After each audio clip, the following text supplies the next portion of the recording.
किती जरी तुम्ही धावपळ केला सुखासाठी संसारात सुख मिळत नाही. कारण का संसारामध्ये किती जरी बरोबर केला तर या संसार हा पूर्णत्वाला कधीच जाणार नाही, सुख कधीच मिळणार नाही. मग तुम्ही म्हणाल ताई आम्ही काय संसार सोडावा का? संसार सोडू नका, संसार करा, पण कसा करा? संसारी असावे असून नसावे.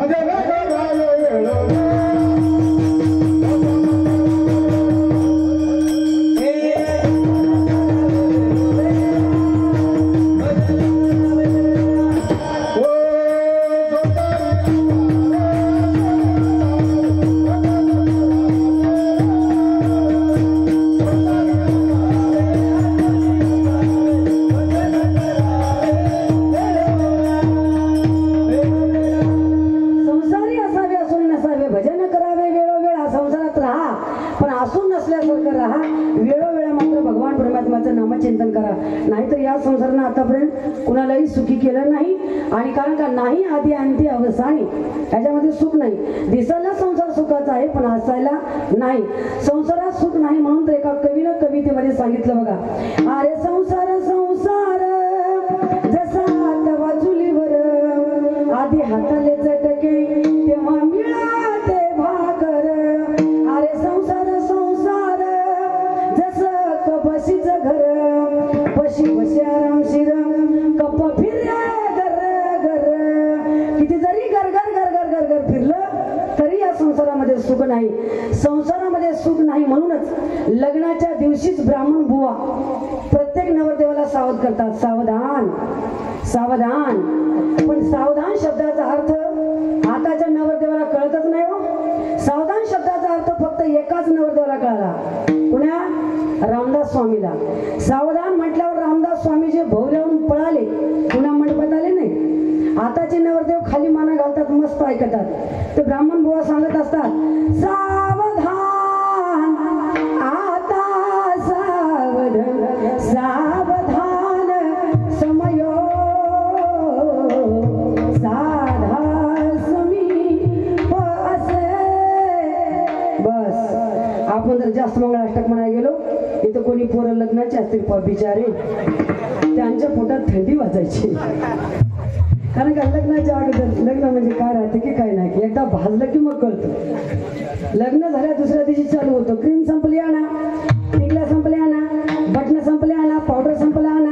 आणा आणा करण्यामध्ये माणूस केव्हा काना होऊन जाईल ते काही सांगता येत नाही. असा हा आपला संसार आहे. म्हणून या संसारामध्ये गुंतून राहू नका बरं का. संसार करावा, पक्षी अंगणी उतरती ते का गुंतून या राहती, तैसे असावे संसारी जोरी प्राचीनाची दोरी. संसार करा पण संसारामध्ये गुंतून राहू नका. भगवान परमात्माचं नामचिंतन करून आपुली आपण करा सोडवणं. संसार बंधन तोडावे गी, हे बंधन प्रत्येकाच्या पाठीमागे लागलेलं आहे. बंधन तोडायचं असेल तर सर्वांनी एकदा तन मन धनाने त्या भगवान परमात्माचं भजन करा.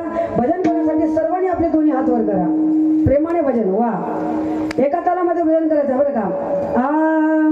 तू लेल हरी का नाम विठ्ठल पांडुरंगा, तू लेल हरी का नाम विठ्ठल पांडुरंगा. जय हो लेल हरी का विठ्ठल पांडुरंगा, जय हो लेल हरी का विठ्ठल पांडुरंगा.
सर्वांचं अभिनंदन, सर्वांचं कौतुक बरं का. कारण का एका तालामध्ये महिलांनी सुद्धा सुंदर टाळ्या वाजल्या, नामचिंतन केलं बरं का. एका गावामध्ये मी सगळ्या महिलांना सांगितलं, बाई हातवर करा, भजन करा, हातवर करा, भजन करा. एक बाई टाळी वाजत नव्हती आणि देवाचं नावही घेत नव्हती. मी म्हणलं, बाई तुला काय झालं, तू टाळी का वाजत नाही? ती म्हणली, बाई एवढ्या माणसाच्या जगात कसं नाव घेऊ, आमच्या यांचं नाव विठ्ठल आहे. मी म्हणलं, बाई तुझ्या मालकाचं नाव घेऊ नको, जगाच्या मालकाचं नाव घे. सर्वांनी महिलांनी सुद्धा अगदी तन मन धनाने भजन केलं. सर्वांना मनापासून अभिनंदन. सर्वांचं या ठिकाणी शब्द सुमनाने सर्वांचं होईल तेवढं कौतुक. कारण का सर्वांसाठी तर जोरदार टाळ्या वाजवा. कारण का तुमचा परमार्थ आमच्या कर्णातून आहे, तन मन धनाने भावनेनं आहे. म्हणून सर्वांनी चांगल्या प्रकारे भजन केलं. सांगतो तुम्हासी भजारे विठ्ठला, नाही तरी गेला जन्मवाया, करिता बरोबरी दुरावशी दुरे, भवाची पुरी वाहवशी. भगवान परमात्माचं भजन नाही केलं तर देवापासून दूर जाल आणि या भवसागरामध्ये बुडून जावं लागेल. या जन्माला आलेले काहीतरी सार्थक करायचं असेल तर देवाला आपलंसं करा. देवाला आपलंसं करण्यासाठी काही लागत नाही बाबा रे, देवाला फक्त लागतो तो भाव, अभंगाचं शेवट.